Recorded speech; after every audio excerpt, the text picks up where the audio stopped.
plus la main sur ta destinée. C'est-à-dire qu'il signe pas à Marseille.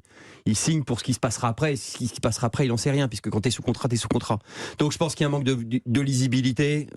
Enfin, en tout cas, si j'étais son agent. Parce qu'à Nice, il a plus de lisibilité. Oui, parce que tu te dis. Avec le projet Ineos, c'est toutes les incertitudes sportives. Ça n'est pas un club qui est fait pour vendre à échéance 6 mois ou 1 an. Ils hésitent. Il y a plusieurs conflits. Ils ont changé 3 fois de direction en 1 an. Mais ça n'est pas un club qui est fait pour ça. Longoria, Bonjour à tous la famille, c'est Franky Foot. J'espère que vous allez bien. On se retrouve aujourd'hui pour le débrief de Marseille-Monaco. Un partout au stade Vélodrome. Donc voilà, on va analyser un petit peu ce match ensemble. Alors moi personnellement, je suis pas déçu ce soir. Un peu de cette première mi-temps, bien évidemment. Mais la deuxième mi-temps, pour moi, ils m'ont régalé. Alors je vous ai mis un peu, vite fait, un début de vidéo là. Encore une fois, le Grégory Schneider, monsieur Grégory Schneider de l'équipe 21. Et là, j'étais sur Européen là. Je sais pas, toi, à mon avis... Marseille t'ont traumatisé dans ton enfance, à toi, c'est pas possible. Déjà, il y a pas si longtemps, j'avais déjà fait une vidéo sur toi, où on avait mis bien les choses au point, quand dans l'équipe 21, en pleine émission, je dis qu'on a acheté la Ligue des Champions, demandez à Emmanuel Petit ce qu'il en pense, Marseille a acheté la Ligue des Champions, Bernard Tapie, on t'avait déjà recadré, et là, tu continues. En gros, il te dit, ouais, mon fils... il a bien fait d'aller à Nice. Oh, si j'aurais été son agent. Pour la visibilité, je sais pas quoi, c'est mieux qu'il aille à Nice. Oh, mais tu t'arrêtes un peu, Schneider. Tu es en train de nous casser les bonbons. On t'a traumatisé, je sais pas. Quand tu allais à l'école à Marseille, on te voulait les goûter. Je sais pas, c'est pas possible. D'avoir autant de haine envers l'OM, d'être autant jaloux comme ça. La direction de l'OM, pas Longoria ou quoi, s'il vous plaît, contactez-le à ce mec. Dites-lui un peu qui se la ferme un peu celui-là. Tu n'as aucune objectivité. Et ces mecs-là, ils passent sur des plateaux télé, ils sont payés et tout, hein, pour parler comme ça. Hein. On voit vraiment que tu as la haine avec l'OM. Donc, arrête un peu de nous casser les bonbons, monsieur Schneider. C'est bon ou pas? Voilà, ça fait 2 fois. À la 3e, on va te terminer à la fin. Voilà. On va te terminer. Je vais faire une vidéo et on va te terminer, tu vois. En vidéo, tranquillement. Mais c'est pas possible, ce mec. Mofi, c'est mieux que Mofi va à Nice pour la visibilité. Ah, mais arrête un peu, va. Va te coucher, va. Allez. Bref, de quoi on va parler? Bon, ben la composition d'équipe côté Olympique de Marseille. Donc, putain, la lumière, elle me fait un peu chier, là. La composition d'équipe côté Olympique de Marseille. Donc, Paul Lopez absent. Donc, on a Blanco dans les buts. Une défense à 3, Mbemba, Gigot, Kolasinac. Under, Tavares en piston. Roger Verretou au milieu de terrain. Et trio, Malinowski, Guendouzi et Alexis Sanchez. Voilà pour la composition d'équipe. Les stats du match. On peut voir que l'OM a dominé Monaco, clairement, à part en première mi-temps, mais sinon on a dominé Monaco. 22 tirs à 11 pour l'OM, 6 tirs cadrés à 4 pour l'OM, 61% à 39 pour l'OM, et 6 corners à 3 pour l'OM. Donc voilà, dans les stats, il n'y a pas photo. On a quand même dominé cette équipe de Monaco, à part en première période. Où voilà, cette première mi-temps, elle est très compliquée, les gars. Honnêtement, cette première mi-temps... on fait un bon début de match, les 5 premières minutes, mais ensuite on se prend des contres de folie. On était trop haut sur le terrain, voilà, honnêtement. On était trop haut sur le terrain, Guendouzi inexistant, Malinowski qui a eu beaucoup de mal en première période. On a vu un Roger Verretou qui se projetait énormément vers l'avant. Tavares aussi, Tavares Under, ça allait beaucoup de l'avant. Donc du coup, défensivement, quand tu as les contre-attaques de Monaco, avec notamment le petit Benchigir que j'ai vraiment adoré ce joueur. Les Diatta, les Ben Yedder, c'est rapide. Donc, c'est pris des contre-attaques de fou. Et heureusement que tu as Blanco dans les buts et que tu as un Ben Yedder qui n'est pas inspiré du tout. Il a tout raté, Ben Yedder, ce soir. Et tant mieux pour nous, tu vois. À un moment donné, j'y ai fait esprit. C'est pas possible, tu vois. Et donc, on s'est pris énormément de contre-attaques. Et si Monaco t'en met 3 en première mi-temps, il n'y a pas de quoi crier au scandale. Voilà. Donc, tu as l'ouverture du score de Monaco à la 17e minute sur un coup franc. C'est dévié par Verretou dans ses cages. Bon, il a vraiment pas fait exprès. Donc, voilà, tu rentres à la mi-temps, tu perds 1-0. Bon, tu n'as pas énormément d'actions. Je crois qu'on a fait 2 ou 3 tirs en première mi-temps. Donc ça faisait longtemps que l'OM ne faisait pas une première mi-temps accomplie comme ça, on va dire. Donc on a été très mauvais dans cette première période, on a été très mauvais et on aurait pu perdre beaucoup plus à la mi-temps. Voilà. Donc ensuite en deuxième mi-temps, changement tactique de Igor Tudor que je tiens à féliciter. Voilà, parce que quand on dit qu'il reste buté dans son système, oui, mais il a fait des choix à la mi-temps et ça a payé. Parce qu'on a vu un OM dans cette deuxième mi-temps, les gars. Je me suis régalé. Voilà. Je me suis régalé cette deuxième mi-temps. Voilà. Et c'est pour ça que je suis pas énervé. On a fait match nul contre Monaco. On était sur 8 victoires d'affilée. Tu fais nul contre Monaco, qui est une équipe du top 4. Il n'y a pas de quoi crier au scandale. Mais voilà, cette deuxième mi-temps, c'était la régalade. C'était la régalade. Alors, il a sorti Guendouzi. Il y a Balerdi qui est rentré, etc. On a vu des changements de position, comme Tavares qui passe à droite, Malinowski qui passe à un milieu offensif gauche, que j'ai beaucoup aimé dans ce poste-là. Je l'ai trouvé un peu plus à l'aise. Donc voilà, une deuxième mi-temps, franchement, c'était impressionnant. Alexis Sanchez, tu as fait le meilleur match sous le maillot de l'OM. Tu as fait ton meilleur match. Tu m'as rendu fou, Alexis Sanchez. Voilà. J'allais tomber amoureux. Vraiment, j'allais tomber amoureux, les gars. J'allais tomber amoureux d'Alexis Sanchez. Je dis, mais c'est pas possible. Mais tu es un génie. Défense, il récupère le ballon. Nos mains, ils sont deux. En taclant, je passe entre les hauts. Tu arrêtes, Alexis. Oh, je suis cardiaque, gros. Je suis cardiaque, Alexis Sanchez. Tu veux quoi? Tu veux m'envoyer à l'hôpital ou quoi?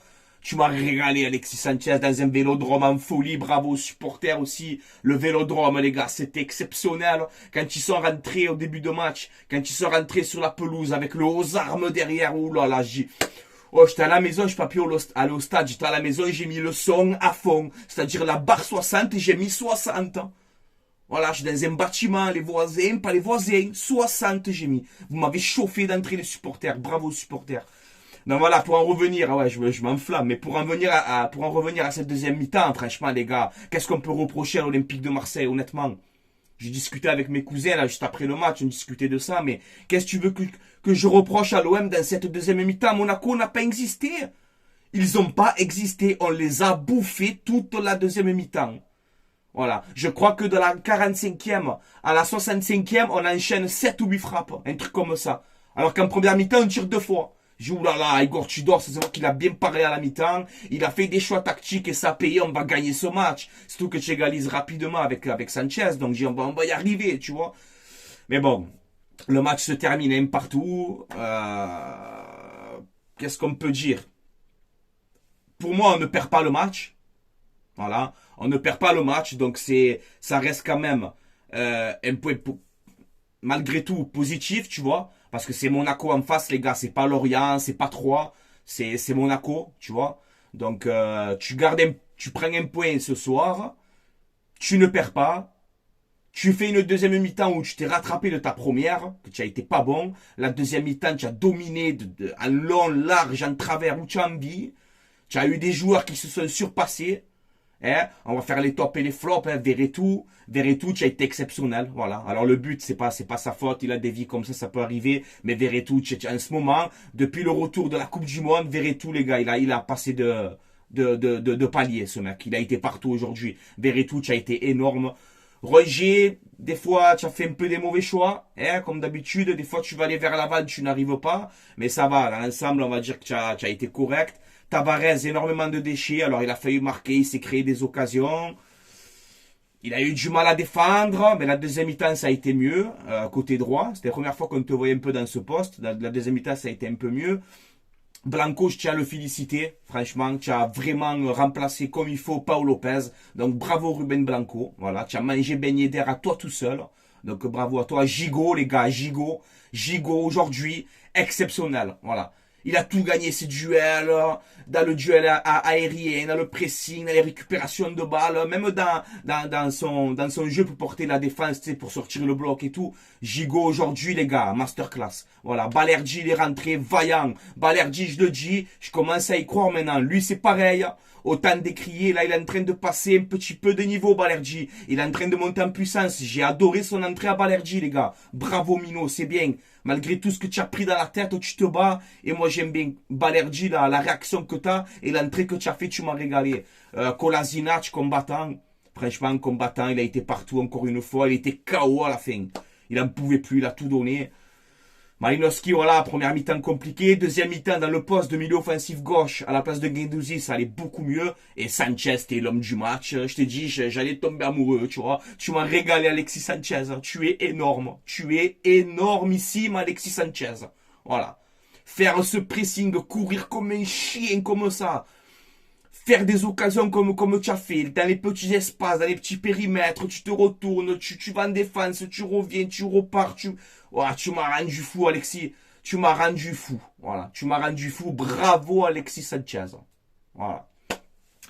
Mbemba aussi, ça va. Alors, des fois, il a voulu un peu trop se porter vers l'avant. Il a perdu quelques ballons. Donc, des fois, ça marche, mais pas tout le temps. Et chancel, tu vois. Mais sinon, tu as fait un bon match. Mbemba, tu as été costaud aussi.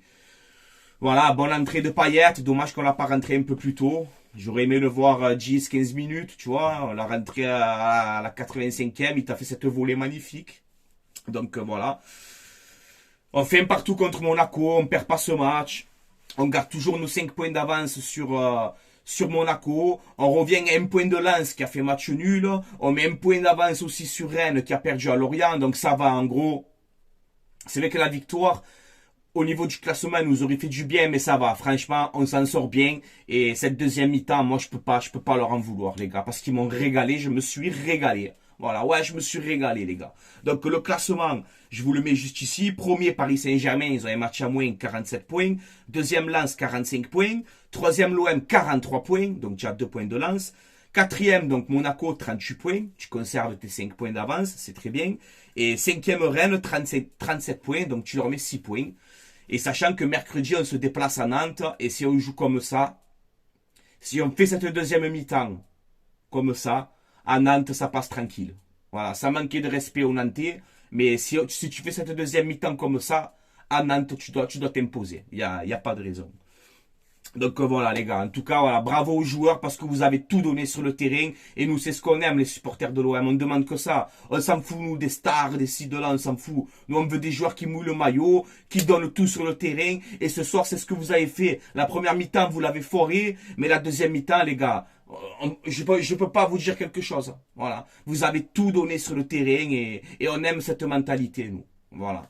Ensuite, avant d'arrêter la vidéo, on va passer aux actus mercato. C'est bon, il y a la visite médicale demain. Hein? S'il n'y a pas de coup de Gambie, normalement c'est bon. Il y a eu un communiqué officiel de l'OM, de Angers. Asdin Ounahi sera un futur joueur de l'Olympique de Marseille. Voilà, transfert à 10 millions d'euros. Donc franchement, bravo Pablo Longoria sur ce coup-là. Il faut le dire. Parce que ramener Asdin Ounahi, révélation de la Coupe du Monde avec le Maroc. Tu vois qu'il devait signer à Naples pour 30 millions, des clubs anglais, des sommes fous. Toi, tu te le ramènes à l'OM pour 10 millions d'euros. Franchement, bravo. Bravo Pablo Longoria pour ce coup-là. Il était présent au Vélodrome ce soir. Il a dû se régaler, je pense. Dommage qu'il n'y a pas la victoire au bout, mais voilà, il a dû voir que ça joue au ballon, tu vois. Il a dû se régaler. Asdin Ounahi, donc bienvenue à toi. Hein, le compère de Amin Harit. Donc voilà, j'espère que tous les deux, quand Harit reviendra, ben, vous allez nous régaler. Et voilà, après attention les gars, il passe de Angers à Marseille. C'est le monde opposé, hein. Les gars. Laissez-lui un peu de temps à Asdin Ounahi. Ok les gars, laissez-lui un peu de temps de s'adapter, mais ça va le faire. Donc bienvenue à toi. Et on peut voir aussi que, bon, Bamba Dieng à Lorient, c'est désormais officiel, 10 millions d'euros. Donc on peut voir que l'OM va recruter un numéro 9. Voilà. Ne vous inquiétez pas. Je fais un petit pronostic. J'ai envie de me mouiller un peu. Mais l'OM va prendre un avant-centre. C'est obligé. Voilà. C'est une obligation. Donc voilà. Le mercato, il se finit, je crois, lundi à minuit. Donc voilà. Je pense que de dimanche, là, ça va bouger. Je pense. Ensuite, on peut voir que Amavi, donc il n'est pas conservé à Getafe. Et on peut voir qu'il est en discussion avec Brest. On en avait déjà parlé dans des précédentes vidéos. On peut voir qu'Amavi pourrait ou souhaite prêter à Brest ou alors transfert sec. On ne sait pas. Après, il y a peut-être d'autres clubs aussi. Ça, c'est pas officiel. Mais voilà, Amavi en discussion avec Brest. On verra s'ils vont trouver un accord ou pas. Je ne sais pas pour l'instant. Et on peut voir la petite dernière rumeur là. Comme quoi l'Atlético Madrid serait intéressé par Jonathan Klaus. Alors, ils ont fait une première offre, hein, à ce que j'ai vu un peu tourner. Un prix avec option d'achat de 9 millions d'euros. Mes amis de l'Atlético, à un moment donné, il faut arrêter la boisson, il faut arrêter la cigarette, je sais pas moi. 9 millions d'euros, tu veux quoi? Prends le gratuit. Prends le gratuit, Klaus, si tu veux, hein, je te le fais cadeau. Tu vois, prends-le, tiens, cadeau. 9 millions d'euros, les gars, arrêtez un peu. Et on peut voir que ça a été démenti. Enfin, l'offre, je pense qu'elle est réelle, mais on voit que les proches du joueur, donc ses agents, ont démenti. Voilà, ils ont dit en gros, il y a Atletico, oui, mais Klaus restera à l'OM. Voilà. Sauf si demain, dimanche là, ou lundi, tu as l'Atletico, ils arrivent, ils posent 25 millions ou 20 millions. Là, ça va réfléchir, tu vois. Mais à 9 millions d'euros, Klaus, faut arrêter de prendre les gens pour des cons à un moment donné. On est bien gentil, mais l'OM, c'est pas la forfouille, hein. Tu as compris? On n'est pas, c'est pas le marché aux puces ici. 9 millions d'euros, Klaus, mais c'est des malades, les gens. Arrêtez un peu, s'il vous plaît. Donc voilà, les gars. Dites-moi votre avis, ce que vous avez pensé en commentaire de cette vidéo, de ce match. Voilà, moi, pour finir, première mi-temps, pas bonne du tout. Mais le visage de l'OM en deuxième mi-temps, je me suis régalé. Donc voilà, c'est un point de prix. On ne perd pas. 9 matchs sans défaite, là. 8 victoires d'affilée, plus ce match nul là. Ben, on ne perd pas, les gars. C'est déjà ça.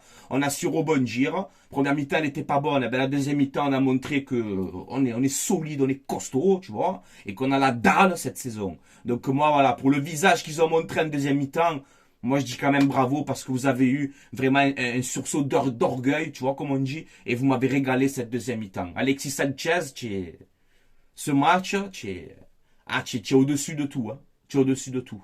Voilà. Et beaucoup de joueurs devaient prendre exemple sur toi. 33 ans, le mec. Le match qui te fait aujourd'hui, tout seul contre Maripane et Dissassi qui sont comme ça. Bravo, Alexis Sanchez. Tu es un monstre. Voilà. Tu es un monstre, papa. Tu es un monstre, Alexis Sanchez. Voilà.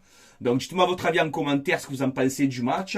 On n'a pas parlé, mais voilà, on m'a dit beaucoup de rebondir sur le penalty de Kolasinac.